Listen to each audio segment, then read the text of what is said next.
Thanks to Member of Parliament James Robertson for continually advocating the development of the key assets of his constituency, and particularly the touristic assets. Having looked at how the work that we did at the ministry in terms of firstly identifying St. Thomas as a potential destination for tourism, and then to be able to enumerate the various assets that are in the parish that are now ready for us to develop and to expand and to create opportunities for jobs and for creative expressions in so many ways. And I pass and see some of the creative ideas flowing already, not just in terms of the entrepreneurial things that we want to do, but also how we are able to use the flora and fauna within this area to create material things of beauty and delight that people will buy and can convert into value. So this visit today, along with Minister, and of course our Minister friend from the next constituency, who is my sister, She calls you uncle. he calls me uncle. But he used to call me uncle, please. No, that today we are in St. Thomas to really take a good look at the program of work that we have to do to help you to expand and develop the assets here. So we're going to have, after this visit, visit to Bath. As you know, Bath is a big and major asset for us. It's one of the best natural hot springs in the world, and we're going to do much with it down the road. Also, there's the Bath Gardens, as you know, right? But we'll talk about that when we get there. But today, and at this point, Reggae Falls excites us. Even though it is not a natural fall in the sense of what the geophysical features endowed us with, but it is a man-made fall that has the essence of what a really lovely fall is all about. And if you even go to Niagara and you look at Niagara, the elements of Niagara, elements, can't say Niagara, but elements are right here. But I think what is unique about this also is the river, and the fact that we have two rivers that meet in the area, and with it we can do a riverine experience along with the falls. So what I wanted to leave with you is that today is investigation. Today is familiarization. And it is for us to see and know properly what is available here. And then we are going to now go to think through how we can work with the partners, the different players who are involved in it, the community, to build out an experience that will be able to be attractive to visitors, both local visitors as well as international visitors. Because one of the things that I want to be very clear in your mind is that tourism is not about tourists. It's about Jamaicans first. Yeah. And we invite tourists to come afterwards. Amen. So we are going to build this area with you for the community. And that's what community tourism is about. Community tourism is about enhancing the assets that are within the communities for the people of the community. And then guess what? The people now invite the rest of the world to come, and they pay. And leave good money behind. and make you able to buy what you want to buy, and to go visit too, and turn international tourists yourself. And that's the whole idea. So St. Thomas, I think, is in for a development. This government is excited about the future of St. Thomas. And already you see, if you go to Morant Bay, you see good signs of that, don't you? And you see a highway like this of which you've never seen, and Paul Bogo would never dream that we would have a highway looking like that. And it's coming together. And the views from there, I must tell you, I rode with your Member of Parliament through the area. And believe me, there are at least 20 key spots with the kind of vestige that will make the best investment for the future. I'm telling you. and the kind of buildings that are going to be there and the kind of investors that is going to be attracting is going to really make St. Thomas perhaps the most high-end destination within Jamaica. And I say that without equivocation or water in my mouth. Because what I saw there, the kind of investors that can come in, the local Jamaicans who have already started, and I want that point to be made, that the development for St. Thomas, the first wave of investment, is not international. The first wave which is already on is not people from outside of Jamaica. It's Jamaicans who are putting in a little over $1 billion Jamaican dollars in an investment program for development of real estate and villa in the western side of St. Thomas. So I'm excited about making it more available to more Jamaican investors and Jamaicans who live abroad too, the diaspora. Let them come and invest more in the development of this great park. So thank you very much for coming out, and it's one of the few rural stuff that we have made where the community has come out in this way. And we want to thank you for showing the interest and also for indicating to us that community tourism can thrive right here in Reggae Falls, and we're going to make it happen. Thank you very much. Regarding tourism, this whole strategy, does it make sense? If we all come on board, will it work for St. Thomas? Will it work for Jamaica? Let's hear from you. I have a clarifying question. You started with green paper, white paper. I have no idea what those mean. Okay, I'm so sorry. So I've explained it in the past. So when it comes down to developing policies in Jamaica, so typically our policy is something that's very small and discreet. So I'm going to speak about some tourism policies. The tourism has a water sports policy that they're finalizing. They've done a craft policy, and typically policies are for small discrete areas. This, where it's more of a framework and strategy. Framework because it takes on much more. It's not very discreet. Based on what I explained to you, doesn't it sound a little all-encompassing and larger than just one discrete policy? So it's a framework and strategy. But it is still going through the similar government policy process. And PS and Mr. Dobson can stop me, but I will try and explain. So in essence, when we want to put things in place and develop a policy, we go through the process, we consult, and we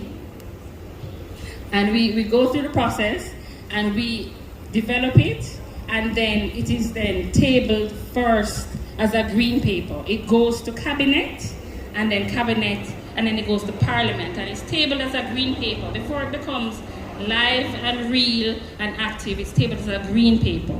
And then after that, so that means it has gotten the blessing of parliament, and then parliament says, yes, we agree, take it to the people, let's hear their feedback before we sign off and sign and seal it and add it to the government of Jamaica's register of policies. So we have various policies in Jamaica. So it's a green paper first, which is the draft stage, and then the white paper is the final stage. I don't know if PS and Mr. Dobson want to. And the policies are in Parliament by the minister. The ministers own the policies. Policies are generated by ministers of government. And so they have responsibility to take the policy through cabinet, then to Parliament as a green paper, and the final paper back to Parliament as a white paper. So the minister will take it through the entire process. We do technical work, minister takes it through the parliamentary process. We do the consultation, because at the end of the day, the policy governs all of us. So we have to have a stake in the content, and we have to have a stake in the implementation of the policy. So we have to understand it and be a part of the process.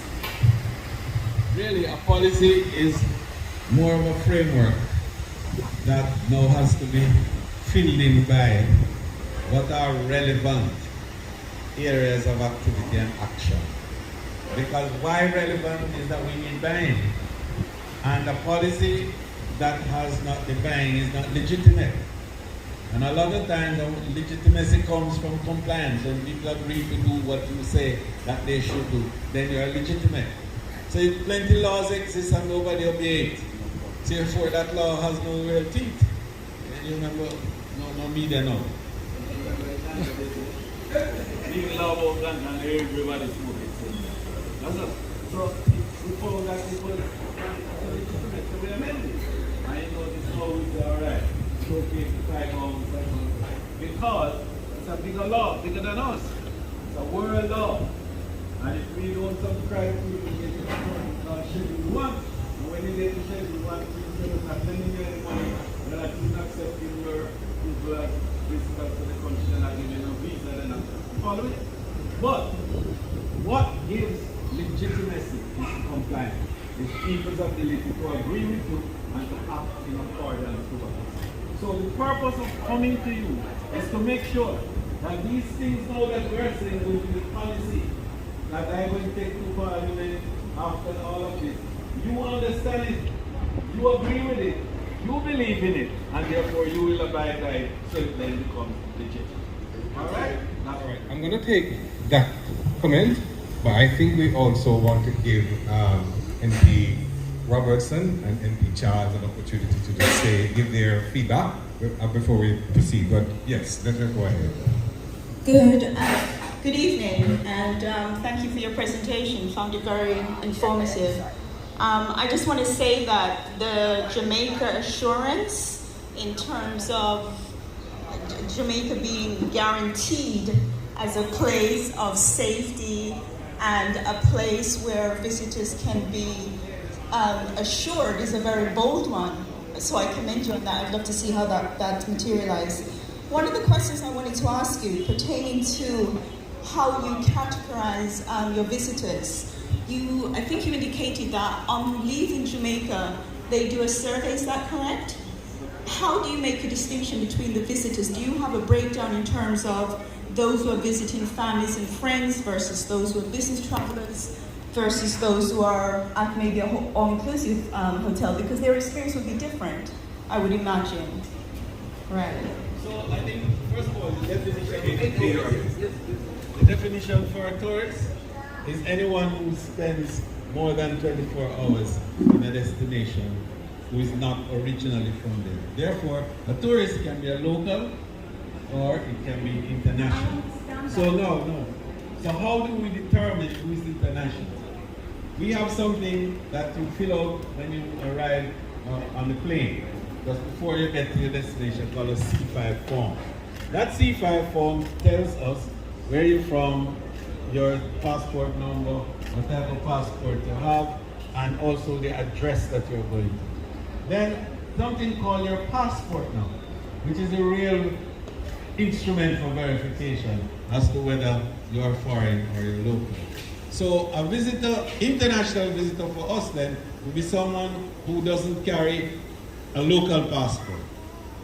Someone who is not a Jamaican by nationality, right?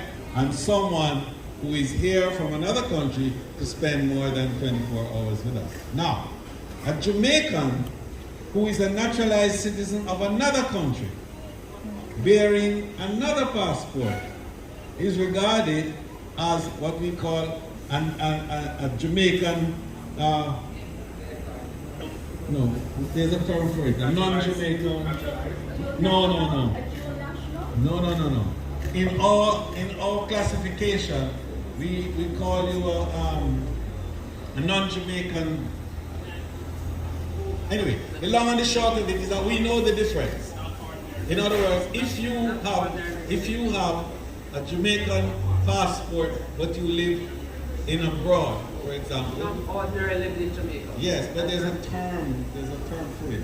It slips me at the minute. It will come back in a show. Don't worry, at my age, I'm allowed that. See them moving. But non-resident, it's a non-resident Jamaican, basically, right? But it is reflected in the information that you give us on the C5 form. Now, if you have put on it a Jamaican address outside of a hotel, like you're going to Morant Day. And it's Isaac Barnes Street. Just a minute. You follow? Alright.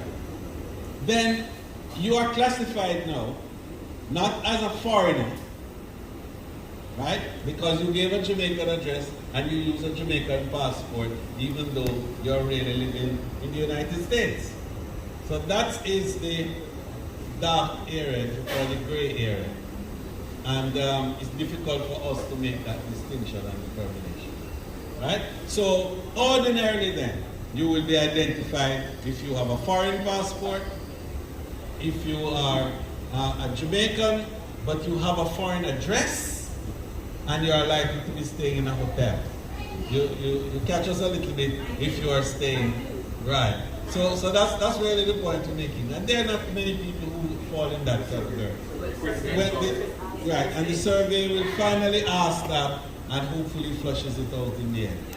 But basically, I think that definition that you asked for is important, to know exactly who is a tourist versus. If I may add 2 minutes though, so it does break it down into different categories. The survey instrument, so you can pull out who is a VFR, who is a business, so it does provide. Good evening, everyone.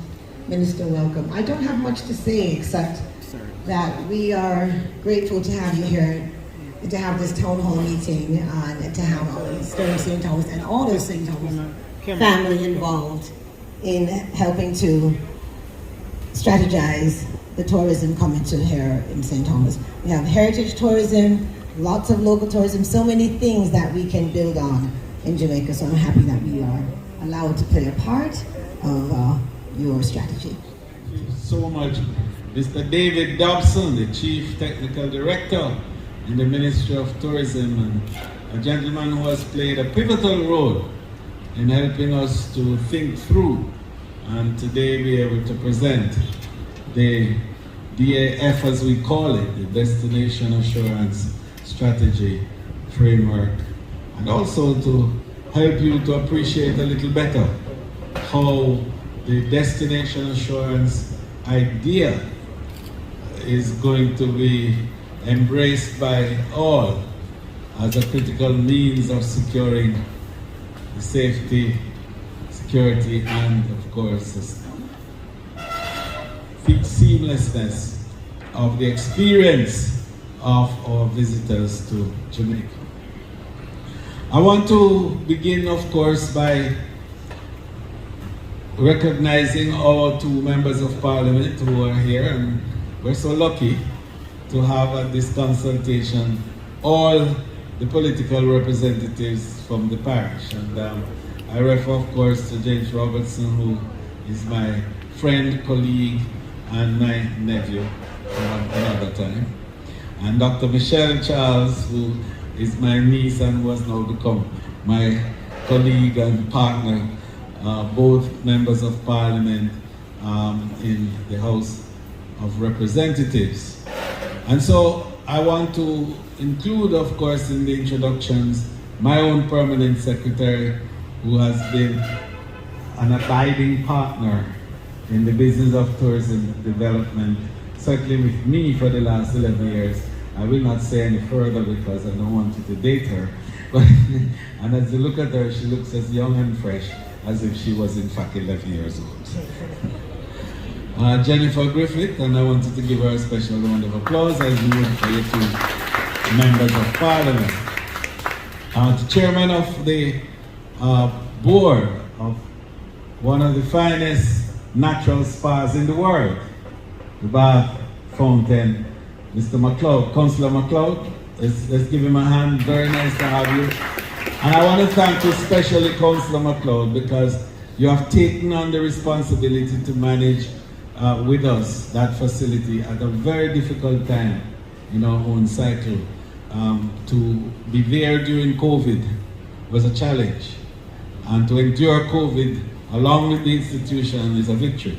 And we're excited about the recovery now and the future that that recovery will bring for us.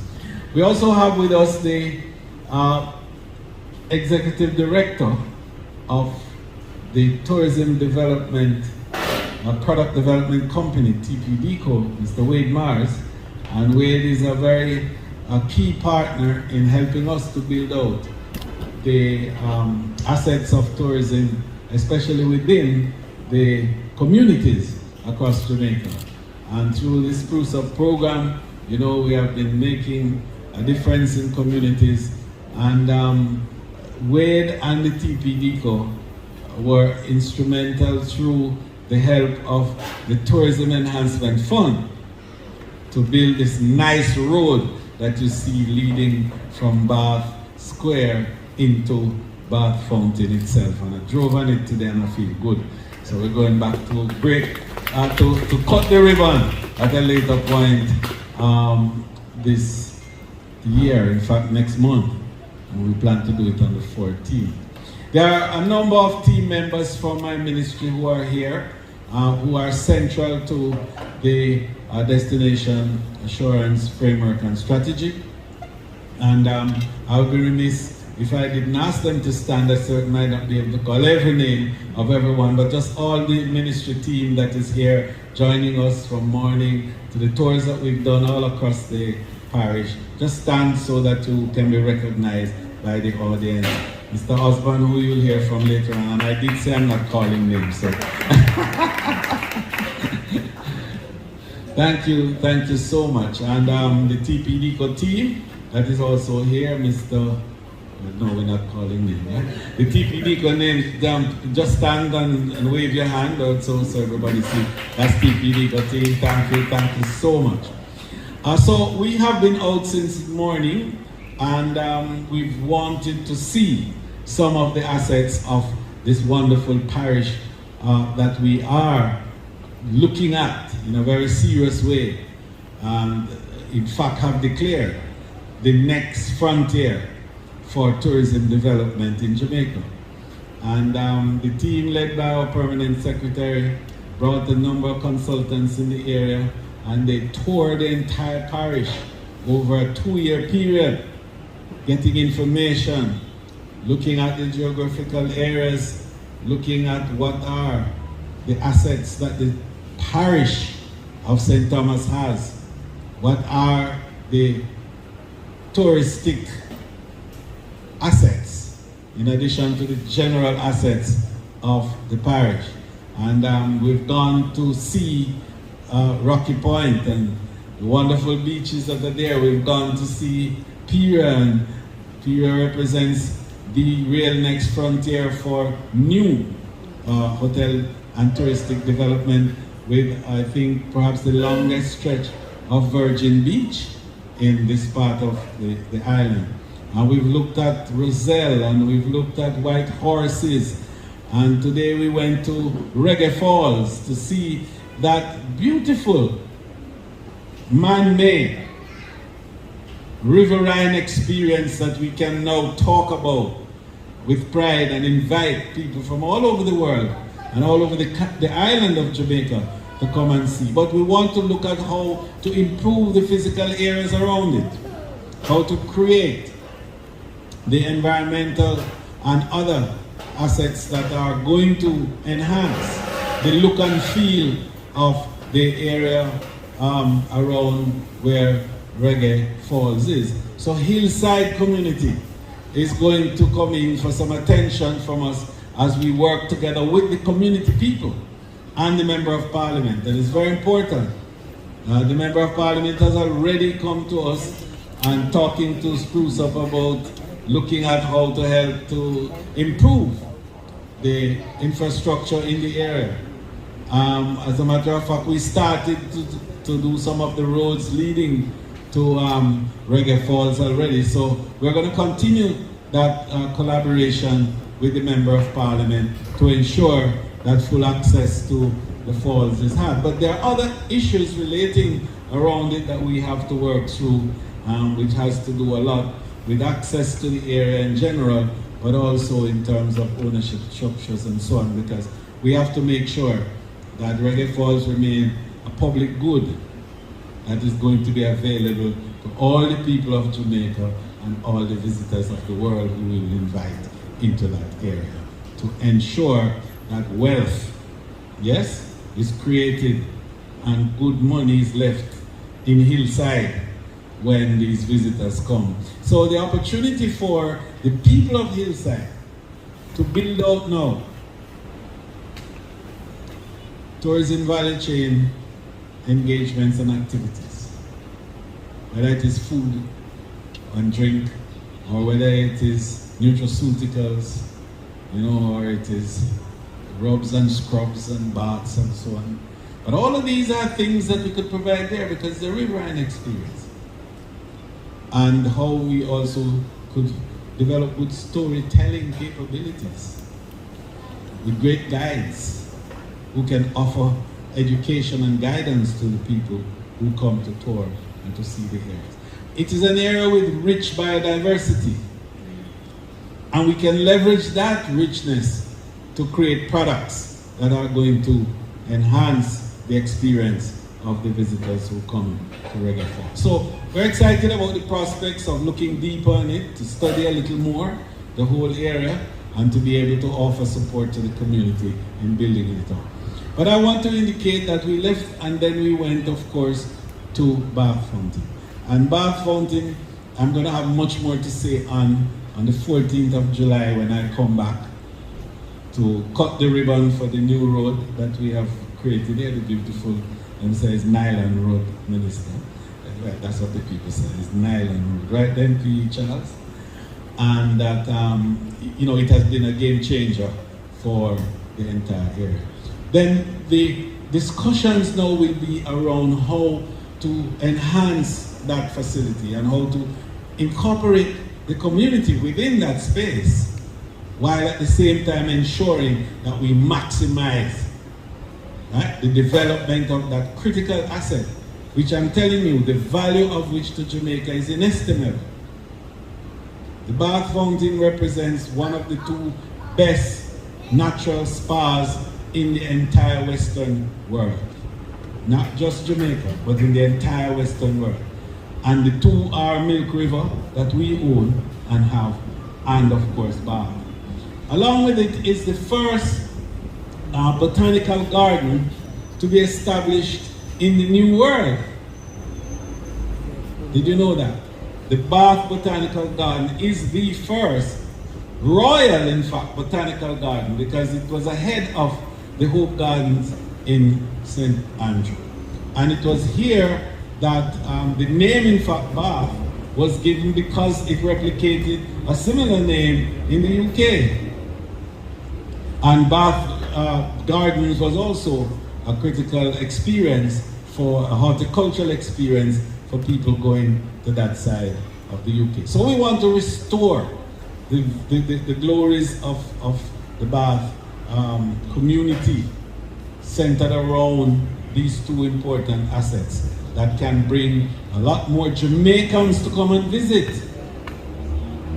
as well as international visitors who will bring foreign exchange into the community. So I wanted to establish that today was a day that we were looking with you on how to enhance the development of this great parish to become a strong tourism parish. But doing that, we have also, and I just want to say one more thing about that, because the new highway that is being built from Harborview, as I call it, Harborview roundabout, all the way through here, that will end up in Port Antonio and so on. I drove through a section of it. And I want to tell you this as minister who has had enormous experience going to different parts of the world and seeing touristic experiences, and also viewing geological and geophysical endowments for different countries. And I must tell you that what I saw on this highway is creating the greatest potential for certainly the western part of St. Thomas to become the newest, top-end, highest-end tourism destination in the entire Caribbean. the mountain view, the rolling hillsides, the vistas on that highway as you look between the mountain ranges. And you know, those of you who have been to St. Lucia, not too many here, but certainly you might have read in your geography book about the pitons. When you travel on that road from Grandspen through to Lyson, in fact, you don't even reach Lyson. Just stop at Rosette, and you would see the effect of those mountains rising up and creating a gap for a vista, which gives you a sort of feeling that the skies and the seas have merged and it's one view. Now that's not visible anywhere else in Jamaica. And I tell you that that will invite the highest end of the villa business, as well as real estate development, the likeness of which you have never seen, with price points that would be very attractive. But the good news for you is that the Jamaicans have started to invest in the area. And the first one is $1 billion investment for real estate right in that area there. And I'm excited about it, and I want more Jamaicans to invest, and that's what we want to do. This new tourism development for St. Thomas, I want it to be highlighted by Jamaican investment in the real estate development in the area. And once that happens, it means that we are strengthening the ownership of the touristic assets of Jamaica by local people. And then there's another element of it now.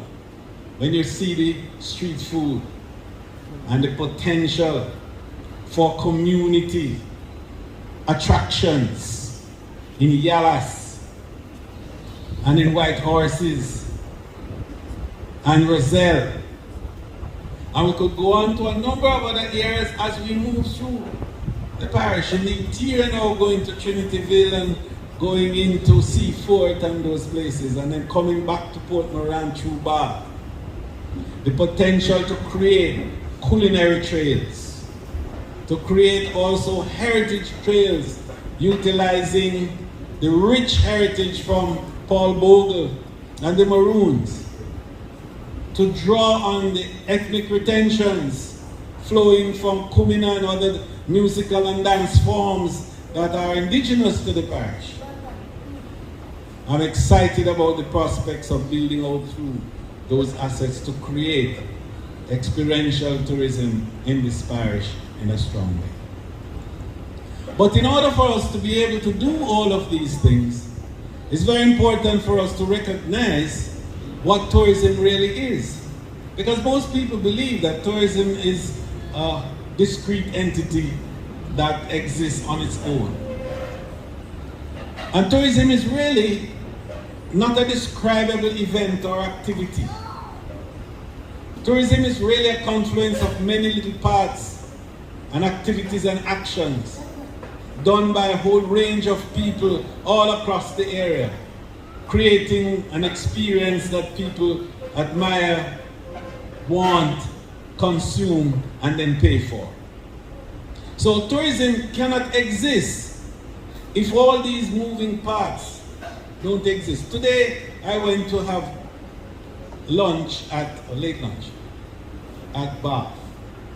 And just you walk into the place, you begin to see how many people had to be involved in creating that opportunity just for us to walk in there.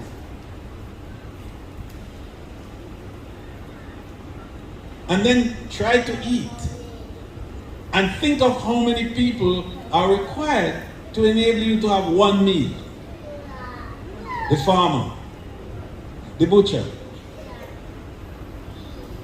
the agro-processor who does the condiments and who does the seasoning and who creates the nectars and the juices and the jams and the jellies that you use. Then the manufacturers who make the knives and the forks and the spoons and the plates what I call the pots and pans and cans and kettles. And then you need to go to the carpenters now, who make the beds and who make the tables, and then the textile manufacturer who makes the sheets and the pillowcases and the blankets. We don't reach halfway through with all the other things that are there. And so what we're saying is that all of these are key players. We're calling them moving parts that have to come together and come together seamlessly to create that facility that we all enjoyed at lunch today. But beyond them, we have now to deal with a wider community. Because when you walk outside from Bath Hotel, you go into the Bath community. And in the community, for you to feel safe, secure, and to move through seamlessly, you need to also have the work of the security forces, the police, the legal partners who create the laws and who then are the gatekeepers for the legal system. And then you have to walk on the streets, and the streets need to be in good condition. So you need the parochial road chairman or the NWA worker or whoever it is that build roads. So you need to have the organization and the teams that manage that. Then when you go to deal with sanitation, because if the place is insanitary, your health is at risk. So you now need to deal with the sanitary inspectors, or the public health inspectors as you call them. And they are now key, because if the place is insanitary, there can be no tourism. And then you go to deal with the need now to protect the area if there's a fire. So you need the fireman. But you will need the fireman for something else. For him to pass the building to show that yes, this building is safe, that if anything happens, they can deal with it and remove the pain from it. You know how many people we are talking about so far? How many agents and how many groups? Just to make one tourist feel safe, secure, and to have a seamless experience. So the business of creating a destination assurance policy and framework and strategy is to bring together all of these key players into an understanding of the role that they must play and to ensure that they play that role in a seamless way to make sure that the experience that the visitor pays for to come to Jamaica is not second guessed to begin with, but is assured. And if we are to build St. Thomas then into a strong tourism destination, we are going to have to build that relationship with all the partners to make sure that together we create that tourism experience that is unmatched. And that's the basis on which we have called our partners and a number of consultants from universities and all around to think through with us, building out a policy, a national policy, on how to ensure that destination Jamaica is safe, secure, and seamless. So, I just want to boast a little bit because the PS want me to, but Mr. Dobson already tell you that we should boast a little bit. That little Jamaica is the first country in the world to be putting forward a destination assurance policy.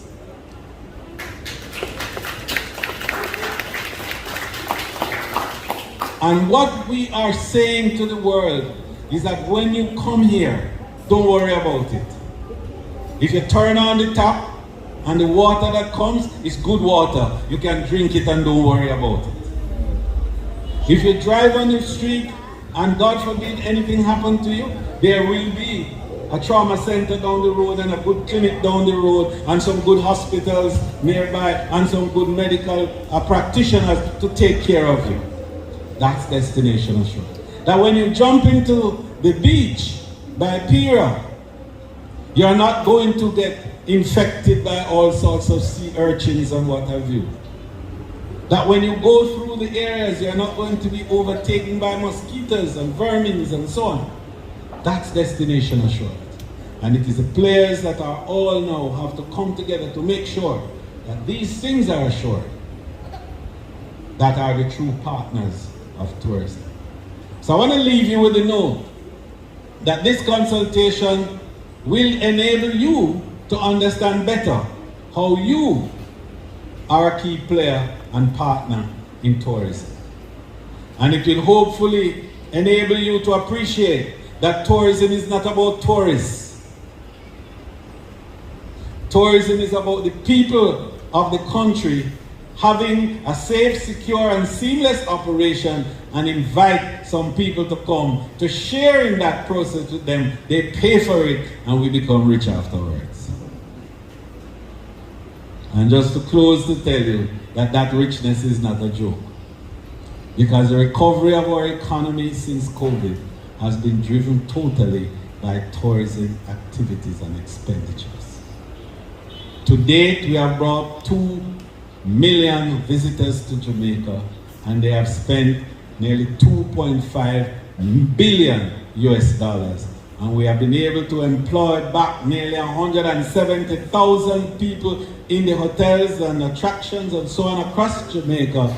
And we have been able to keep the manufacturing sector alive and well. The construction sector, my goodness, the construction sector is booming.